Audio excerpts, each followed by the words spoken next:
So what Billy What do would you want us to do? Okay, so obviously I've been talking to Billy. So the way that I do my work is I ask people like what's wrong and what's the bad thing that is happening or that someone is doing. And based off of what they tell me, I identify what the feelings and needs are. So what Billy is feeling is like he's feeling like he's unheard, like his needs are not valued. He's feeling like hurt and exploited and abused is a faux feeling, but he doesn't trust caregivers.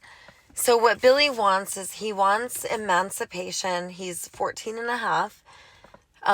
His experience with caregivers is like sexual, verbal, psychological, physical, pretty much every type of abuse. So he doesn't trust caregivers and he wants to be emancipated.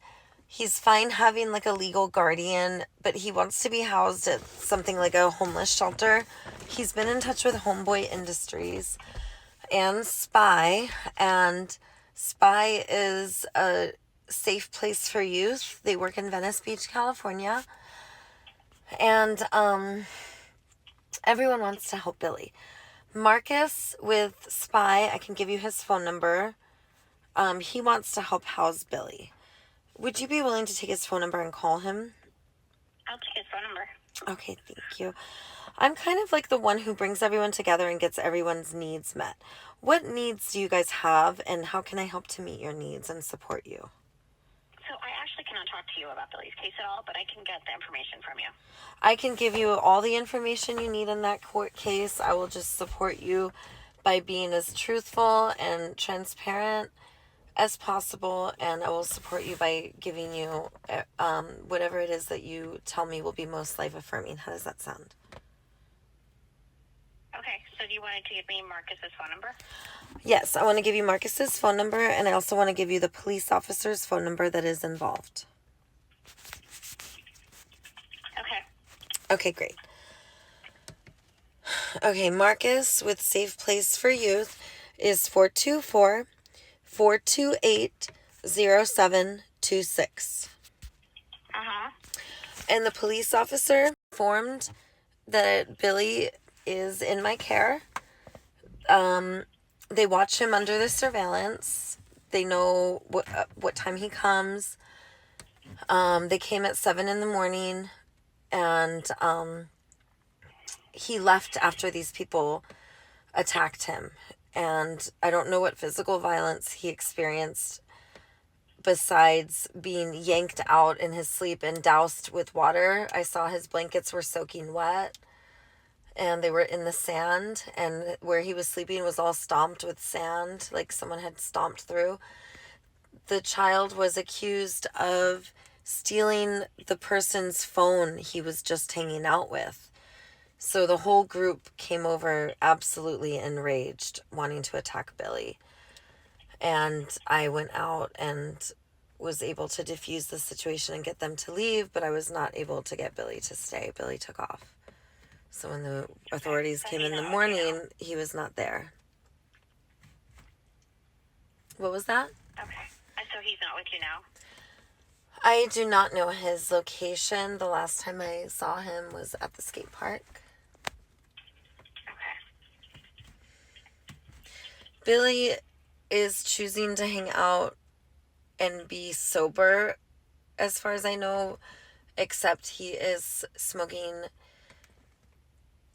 nicotine in oil, I think, or vape form and tobacco form. And I believe he's smoking marijuana. And then I heard him like joke around about hallucinogens, but as far as I know, Billy's like sober, but I would consider this a really high risk situation, just because of the environment and the characters involved at Venice Beach at night. And Billy doesn't go to sleep until 2 or 3 in the morning. So my collaboration with law enforcement and with the community, my collaboration is to provide a safe space for Billy. And I've asked community members to house him indoors also letting them know that it's illegal. So I guess I know they're gonna say no. So I can't house Billy indoors, but I'm able to house him outdoors. And then I sleep next to him in a separate chamber. I call it like a chamber, right? So it's like a temple, and there's different bedrooms or chambers. And I've been doing this for 4 years. I'm pretty well known out here. I'm known as Daisy the Venice Healer. So I work with the police directly. So the police officer will tell you who I am if you need any type of like background, but my training is in nonviolent communication, and that is derived from Marshall Rosenberg, a psychologist who worked directly with foster care systems and police and jails to develop need-based systems in our government systems. So just so you know my training and my background, it's like nonviolent communication mediation based stuff. So I'm not like a therapist and I'm not law enforcement, but I guess the community considers me a mandated reporter.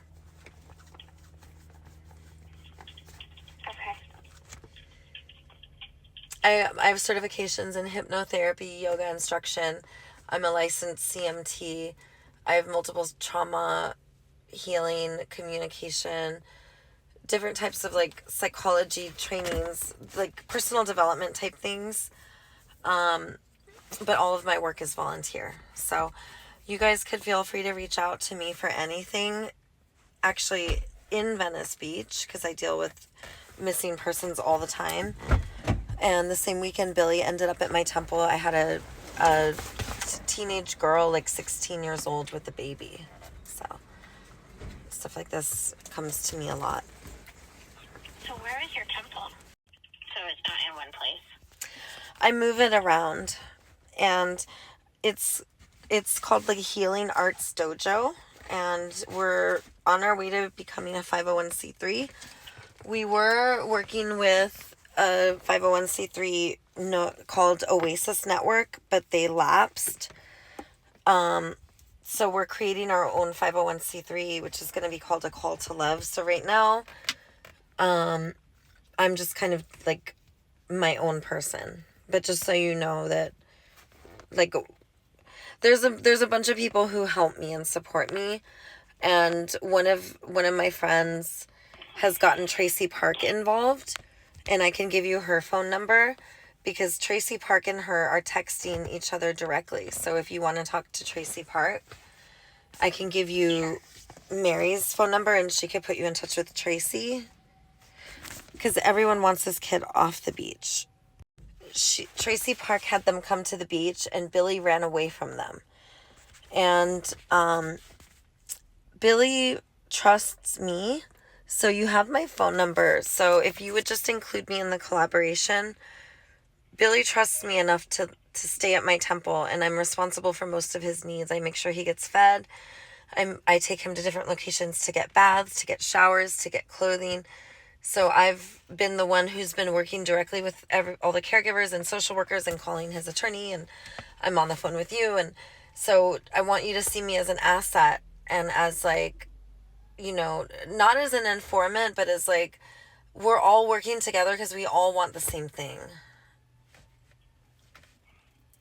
Okay. Well, thank you for calling me, and I have all the information that you gave me. Oh, and if they're going to get Billy, ask them to get me first, because last time they hog-tied him and the community got really upset. So the police know you have the officer's number, so maybe reiterate like all they have to do is involve me, and I'm a really powerful mediator.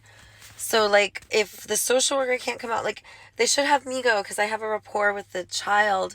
I can get him to walk over and get into their police car. And even better, if they allow me to go with him, if I can't go in the same car, I could go in a separate car, kind of a thing like that. And Tracy Park can get stuff like that done. She can also help make exceptions for Spy and Homeboys to take him. So if you could call Mary, get in touch with Tracy Park. If you have trouble getting Tracy Park's phone number, let me know. I will get it for you. Okay. I appreciate it. Thank you so much. Okay, awesome. Thank you. Bye-bye. Bye-bye. DTVH in the house.